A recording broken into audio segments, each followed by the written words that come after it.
Hello, students. I hope you all are fine and doing very well at your home. So, this is your English teacher, Rupal, and today we'll discuss some more about verbs. In previous class, we have covered few topics related to verbs, that were main verb, helping verb, and modal auxiliary verbs. So, today, in continuing with the same subject, that is verb, we'll read some more verbs, that are finite verbs, non-finite verbs, transitive verbs, and non-transitive verbs. So let's get started. First come finite verbs. To understand finite verbs, I'll suggest you to read these given sentences to you. I read novels. Sheila reads comics. My friends read magazines. My father reads the newspaper. यहाँ पे अगर हम verb की बात करें तो verb यहाँ पर क्या है? रीड. आई रीड नॉवल, इधर रीड.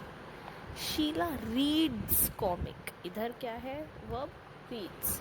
माई फ्रेंड्स रीड मैगजीन, इधर भी क्या है? Read. My father reads the newspaper, इधर वर्ब क्या है? Reads. Now if I have to give you a definition of finite verbs, I'll say verbs that change according to the subject in the sentence are called finite verbs. जो verbs subject के according change हो जाते हैं किसी भी sentence में, when the verb get change according to the subject, then that verbs are known as finite verbs. What do I mean is that a verb which has its agreement with subject, when it limits itself to the subject, is known as verb. यहाँ पे अगर जो पीछे हमारे sentences थे, I read novels, Sheela reads comics, my friends read magazines, इनमें verb जो है रीड जो है रीड्स बन गया. वो रीड्स किस वजह से बना? क्योंकि सब्जेक्ट सिंगुलर हो गया था हमारा. अगर मैं Sheela reads comics and my friends read magazine, इसमें रीड्स है एक वर्ब और एक वर्ब है read. So the verb has changed.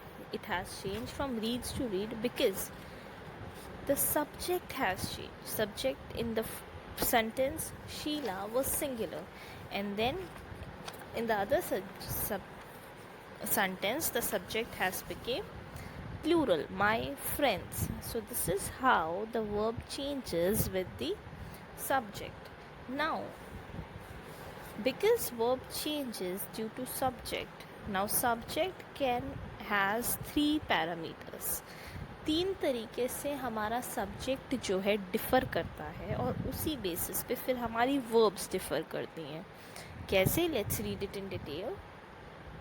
Subject हमारा तीन पैरामीटर्स पे डिफाइन किया जाता है. कैसे?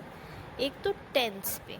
Tense is time that when the action is done, whether in past, whether in future और in present. Then the subject is defined on the basis of person, कि काम कर कौन रहा है, whether the person is first person like the present person is doing it, I am doing it, or the person is second person, he, she, it. So that becomes our second person. So subject differs on that also. And then the third category of differing subject, defining subject parameter is number. Number can be singular and plural. Now I said that subject is based on tense, person and number. So how verb changes when the subject is defined on the basis of tense. अगर हम subject को tense के basis पे define कर रहे हैं तो हमारी verb कैसे change होगी? जैसे कि मैं तीन sentence बोलती हूँ. I am playing cricket. I played cricket yesterday. I will be playing cricket tomorrow. So in this case, In present tense, I used I am playing cricket. So playing becomes my finite verb here. Play becomes my finite verb here. क्योंकि मेरे time के according मेरी verb change हो रही है.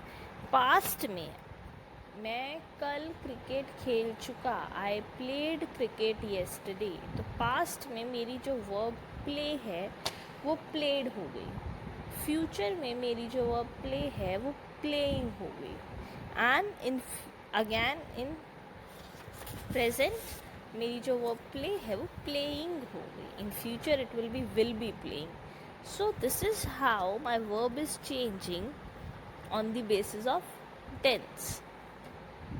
Next is on the basis of person, whether the subject is first person or second person. How? Like if I say two sentences, I ran every day. Ran. It will be I run every day. He runs every day. Now I is the first person. मैं अपने बारे में बात कर रही हूँ. So it is run. And when I am saying he runs every day, so it is second person. The verb has changed from run two runs. It has to verbs, run and runs. Clear? After that, the verb which is defined on the basis of number, that is singular and plural. Apple is of red color. And other sentences, apples are of red color. तो यहाँ पे मेरी verb is और are है. तो apple singular था तो is use किया. apples बहुत सारे हैं तो we are using are with it. So this was finite verb. मेरी verbs जो हैं sentence के subject के साथ चेंज हो रही हैं. According to the subject my verbs are changing. Now my subjects are defined in 3 categories, that is on the basis of tense, number and person. अगर मेरा टेंस पास्ट प्रेजेंट फ्यूचर में है तो it will change the verb.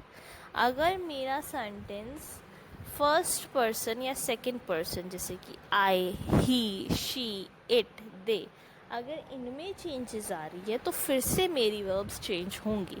और अगर singular plural है, singular है मेरा सब्जेक्ट या प्लूरल है मेरा सब्जेक्ट, तो इनमें भी मेरी verbs according to the subject change होंगी. तो जो वर्ब्स सब्जेक्ट के अकॉर्डिंग चेंज हो रही हैं उन वर्ब्स को हम कहते हैं finite verbs. Clear? Next comes non-finite verbs. So non-finite verbs is again verb that do not change according to the subject. जो verb subject के according change नहीं होती है, मतलब उनका जो मीनिंग है वो सब्जेक्ट डिफाइन नहीं कर रहा है. उन वर्ब्स का जो मीनिंग है वो सब्जेक्ट डिफाइन नहीं कर रहा है. That means I was reading a novel when Pragati arrived. Reading is a good habit. My father likes to read newspaper every morning. यहाँ 3 जगह हमने एक ही वर्ब यूज़ की है read, लेकिन हर जगह पे वो एक अलग मतलब दे रही है. जैसे कि मैं पढ़ रही थी जब प्रगति आई, तो यहाँ पे मेरी बात हो रही है कि मैं पढ़ रही थी. Reading is a good habit. अब यहाँ हैबिट की बात हो रही है कि रीडिंग एक अच्छी हैबिट है. तो ये तो अलग चीज़ है. इस पे हमारी वर्ब और सब्जेक्ट में कोई रिलेशन नहीं है. We are not defining our verb according to the subject. It has changed. My father likes to read the newspaper every morning. Again, he is reading newspaper and he likes it. Again, it has another meaning to the sentence. So, finite verbs change according to the subject, and infinite verbs, they do not change according to the subject. That they do not depend on subject. Clear, everyone? So these were our finite and non-finite verb. Now let's move on to transitive and non-transitive verb.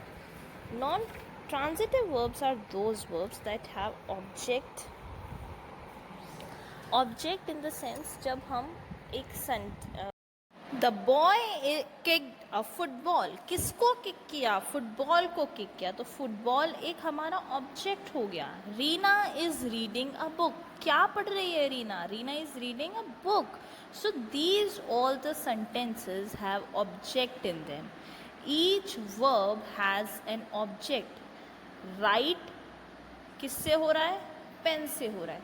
Kick किसको किया? Football को किया। Read किसे कर रहे हैं? Book को कर रहे हैं। So with every verb there is a object attached with it. So the verbs that have objects, जिन वर्ब्स की भी ऑब्जेक्ट्स होती हैं उन्हें हम कहते हैं transitive verbs. Whereas what are intransitive verbs? In intransitive verbs there are no objects with the verbs. Verbs के साथ objects नहीं होते। I cried, मैं रोई। They played the whole day, वो पूरा दिन खेल रहे थे। किससे खेल रहे थे? कोई नहीं पता। प्ले यहाँ पे वर्ब हो गई, लेकिन कोई ऑब्जेक्ट तो नहीं है ना हमारे पास। शी डांस्ड वेल, डांस यहाँ पे वर्ब हो गई, लेकिन अच्छा डांस करती है। किससे डांस कर रही है? कहाँ डांस कर रही है? That details we do not have with us. So verbs that do not have objects are called intransitive verbs। जिन verbs के पास ऑब्जेक्ट नहीं होता वो कौन सी होती हैं? intransitive verbs होती हैं। Clear everyone? So we did finite verbs, non-finite verbs, transitive verbs and intransitive verbs. Based on that we'll do your books exercise. So move on to page number 27 of your book. Question number 3, write whether the highlighted verbs are finite or non-finite. We have to judge whether the sentences are finite or non-finite verbs.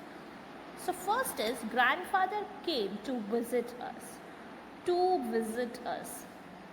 यहाँ पे grandfather हमें visit करने आए। visit यहाँ पे कौन सी verb है? क्योंकि visit यहाँ हमारे subject को define नहीं कर रही।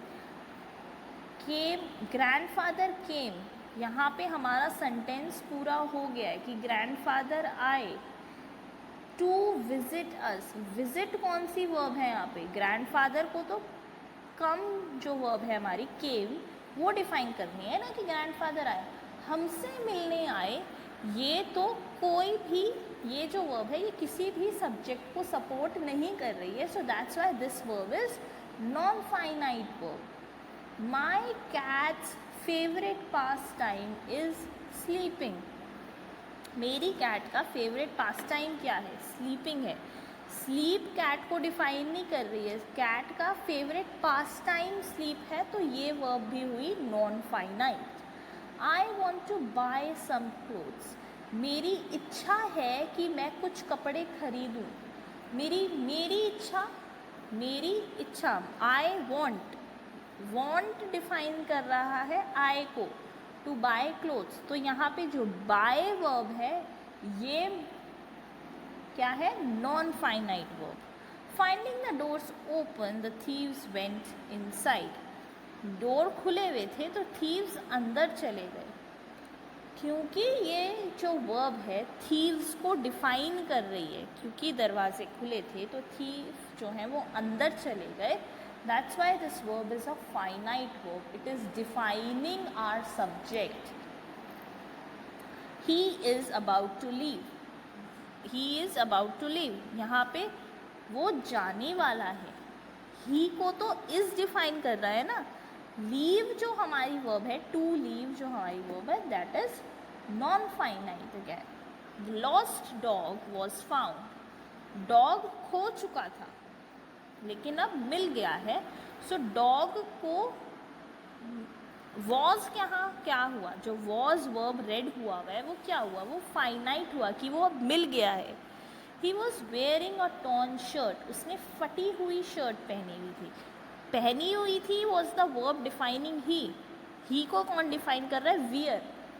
जो वियर वर्ब है ही इज डिफाइनिंग वियर, लेकिन टॉर्न यहाँ पे कौन सी वर्ब है? नॉन फाइनाइट, कोई सब्जेक्ट डिफाइन नहीं कर रही है।